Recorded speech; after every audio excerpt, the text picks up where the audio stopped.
Hello everyone, नमस्कार। Online विद्याधन में आप सभी का स्वागत है।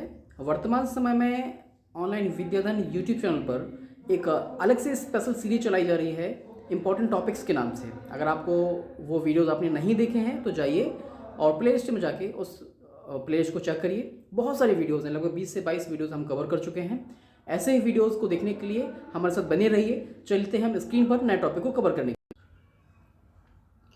हेलो एवरीवन, नमस्कार। ऑनलाइन विद्याधन में आप सभी का स्वागत है। आज हम बात करने जा रहे हैं एनआईओएस के बारे में। एनआईओएस एक ऐसी संस्था है जो उन लोगों के लिए सहारा बनी है जो वास्तविक तौर पे स्टडी करना चाहते थे, किसी कारणवश वो स्टडी नहीं कर पाए, अपनी स्टडी को रेगुलर नहीं कर पाए किसी भी तरीके से, तो ये उनको एक संबल प्रदान करती है। आज के वीडियो में हम एनआईओएस के बारे में डिटेल में स्टडी करेंगे। इस वीडियो को देखने के बाद एनआईओएस से रिलेटेड जितने भी आपके डाउट रहेंगे वे सारे क्लियर हो जाएंगे। चलिए शुरू करते हैं। एनआईओएस एक मुक्त विद्यालय है जो पूर्व स्नातक स्तर तक की विविध समूहों में शिक्षार्थियों को शिक्षा प्रदान करता है। इसका मतलब है कि एक स्कूल है जो स्नातक स्तर के नीचे मीन्स 12th तक की एजुकेशन को प्रोवाइड कराता है विविध माध्यम से या विविध तरीके या विविध स्ट्रीम में। कहने का तात्पर्य है कि अगर कोई साइंस में करना चाहता है, आर्ट्स में करना चाहता है, कॉमर्स में करना चाहता है, 12th तक की पढ़ाई वो एनआईओएस के माध्यम से कर सकता है। इसके बाद नेक्स्ट पॉइंट की हम बात करते हैं कि वर्ष 1979 में सीबीएसई, जिसे केंद्रीय माध्यमिक शिक्षा बोर्ड कहते हैं, एक परियोजना के रूप में से चलाया गया था जिसमें जो है कुछ सुविधाएं प्रदान की गई थी, जिसमें 1986 जो राष्ट्रीय शिक्षा नीति थी के द्वारा यह सुझाव दिया गया कि देश भर में माध्यमिक स्तर पर चरणबद्ध रूप में मुक्त शिक्षा की सुविधाएं प्रदान करने के लिए मुक्त विद्यालयों की स्थापना होनी चाहिए और उसकी पाठ्य संरचना भी इस तरीके की हो जिससे कि जो नॉर्मल पाठ्यचर्या है उसी के अकॉर्डिंग उसको बनाया जाना चाहिए। जो बच्चे उससे पाठ्यचर्या को पूरा करेंगे, परीक्षा देंगे, उनको सर्टिफिकेट भी दिया जाएगा, प्रमाण पत्र भी दिया जाएगा और वो प्रमाण पत्र इक्वल होगा जो रेगुलर बोर्ड बच्चों को देते हैं। इसका तात्पर्य ये था कि जो बच्चे विद्यालय छोड़ चुके हैं, किसी कारण वे एडमिशन नहीं ले पाए हैं, तो उन सबको एनआईओएस ने सहारा प्रदान किया। शिक्षा मंत्रालय, जिसे वर्तमान में एमओई कहते हैं, जिस मिनिस्ट्री ऑफ एजुकेशन, कई बार मैंने आपको बताया।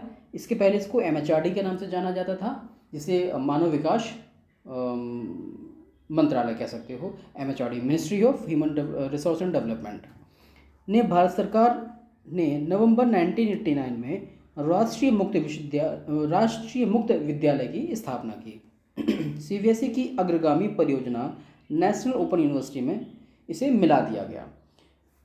पहले ये एनओएस था, नेशनल ओपन स्कूल, फिर बाद में इसको एनआईओएस कर दिया गया, कह सकते हो आप।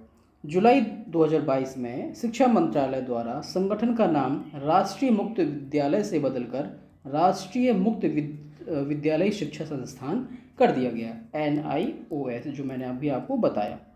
पहले ये था एनओएस, ठीक है ना।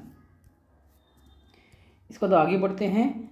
इसका उद्देश्य औपचारिक प्रणाली के विकल्प के रूप में मुक्त शिक्षा को प्राथमिकता देकर शिक्षार्थी समूह के पूर्व स्नातक स्तर, जिसे आप कह सकते हो 12th तक की शिक्षा को एक मानकीकृत तरीके से उसको शिक्षा प्रदान करना।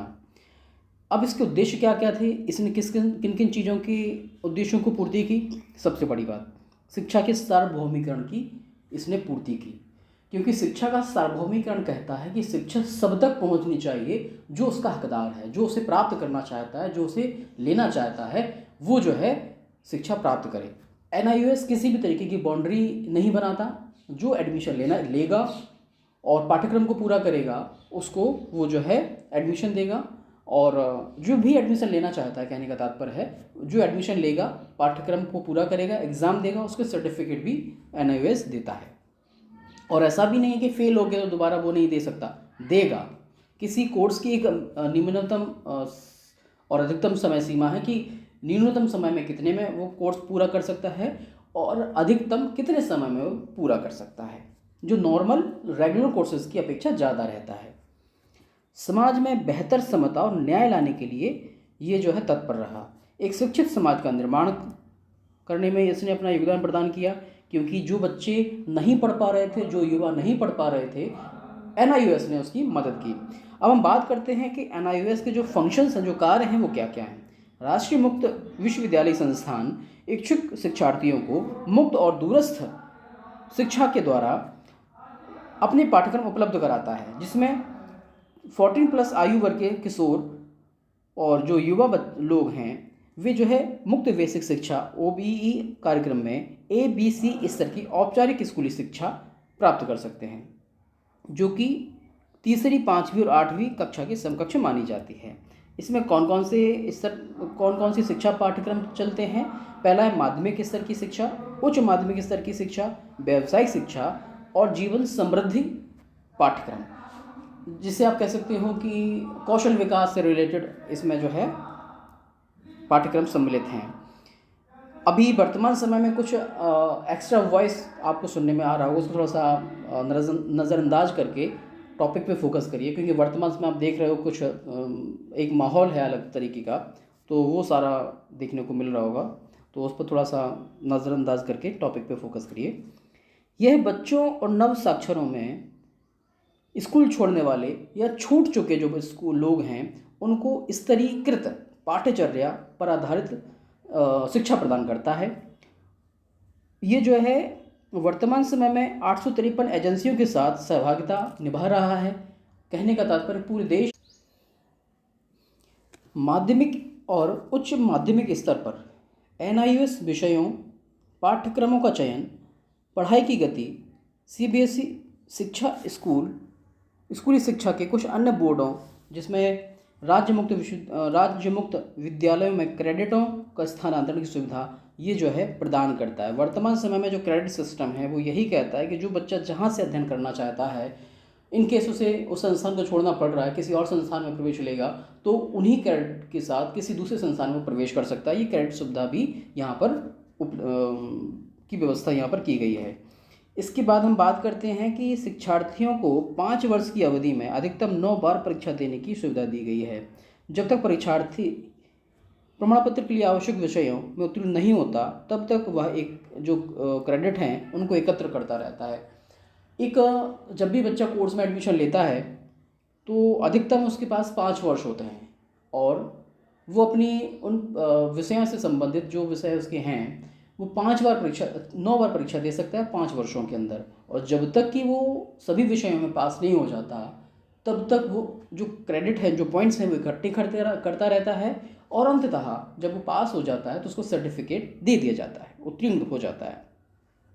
इसका क्रियान्वयन की अगर बात करते हैं कि NIOS जो है किस तरीके से क्रियान्वित होता है, तो NIOS अपने 5 विभागों, जिसमें 23 क्षेत्रीय केंद्रों, 2 उप क्षेत्रीय केंद्रों, 2 NIOS प्रकोष्ठों और देश विदेश में फैले 7400 अध्ययन केंद्रों के द्वारा संचालित किया जा रहा है। वर्तमान समय में NIOS 4.13 मिलियन संचयी नामांकन, जिसमें पिछले 5 वर्षों के दौरान ये जो है नामांकन किया गया, एक विश्व में सबसे बड़ी मुक्त विद्यालयी शिक्षा का केंद्र माना जाता है। NIOS एक ऐसा सब्स्टिट्यूट है उन लोगों के लिए जो रेगुलर स्टडी नहीं कर पाए हैं या कर पा रहे हैं किसी कारणवश। NIOS में प्रवेश लेके वे जो है 12वीं तक की शिक्षा प्राप्त कर सकते हैं। बहुत ही नॉमिनल फीस में, जिसमें आपका सिर्फ सर्टिफिकेट फ़ीस रहती है और एडमिशन फ़ीस रहती है। इसके अलावा कोई अतिरिक्त फ़ीस नहीं ली जाती NIOS केंद्र पर, क्योंकि सर्टिफिकेट आप कहीं से भी लेंगे तो उसका चार्ज नॉमिनल रहता है, हर जगह ही रहेगा वो, और परीक्षा फॉर्म भरेगा वो ली जाती है, ट्यूशन फ़ीस नहीं ली जाती है। तो ये था NIOS के जो बहुत इंपॉर्टेंट पॉइंट थे वो मैंने आज की इस वीडियो में कवर किए हैं। और ऐसे ही वीडियो देखने के लिए हमारी ऑनलाइन विद्याधन YouTube चैनल पर इम्पॉर्टेंट टॉपिक्स के नाम से एक प्लेलिस्ट बनाया गया है। वहाँ पर लगभग 20 से 22 टॉपिक्स अभी मैंने कवर कर लिए हैं, उनको देखिए। अगर आपको ये वीडियो अच्छा लगा तो वीडियो को लाइक करें, शेयर करें, चैनल को सब्सक्राइब करना ना भूलें, क्योंकि आपका एक सब्सक्रिप्शन हमें संबल प्रदान करता है अच्छा करने के लिए, कुछ अच्छे वीडियोस बनाने के लिए, कुछ अच्छा टॉपिक सर्च करने के लिए। जो भी आपको टॉपिक के वीडियो चाहिए हैं, आप मुझे कमेंट बॉक्स में कमेंट जरूर करिए, उन पर मैं वीडियो जरूर बनाऊंगा। अभी वर्तमान समय में हमारे इस ऑनलाइन विद्याधन चैनल पर UGC net paper 1 paper 2 education के लिए, यूपीपीजीटी एजुकेशन के लिए, असिस्टेंट प्रोफेसर एजुकेशन के लिए कंटेंट की भरमार है। लगभग 500 से ज़्यादा वीडियोस हम अपलोड कर चुके हैं और वर्तमान समय में नए नए कंटेंट हम लेकर आ रहे हैं जो कि होंगे सीटीईटी के लिए, यूपीटीईटी के लिए, जितने भी टीचिंग एग्जाम होते हैं ऑल ओवर इंडिया, उन सब के पैडागोजिकल पार्ट जो होगा वो पूरा कवर हम अपने इस चैनल पर करेंगे। इसके अलावा जो भी आपको चाहिए है, आपको लगता है कि इसमें वीडियो में कोई कमी है या आपको कोई नया टॉपिक चाहिए, वो कमेंट में ज़रूर करिएगा। और इसके अतिरिक्त अगर आप और भी व्यवस्थित तरीके से स्टडी करना चाहते हैं तो आप हमारे ऑनलाइन विद्याधन ऐप को डाउनलोड कर लीजिएगा, जिसका लिंक मैंने नीचे डिस्क्रिप्शन में दे रखा है। और आपकी कोई क्वेरी है तो क्वेरी के लिए आप मुझे कॉल कर सकते हैं हमारे व्हाट्सएप नंबर पर, या जो सिंपल नंबर है वही हमारा व्हाट्सएप नंबर है, वही कॉलिंग नंबर है, वही टेलीग्राम नंबर है। तो मिलते हैं नए वीडियो में, तब तक के लिए नमस्कार।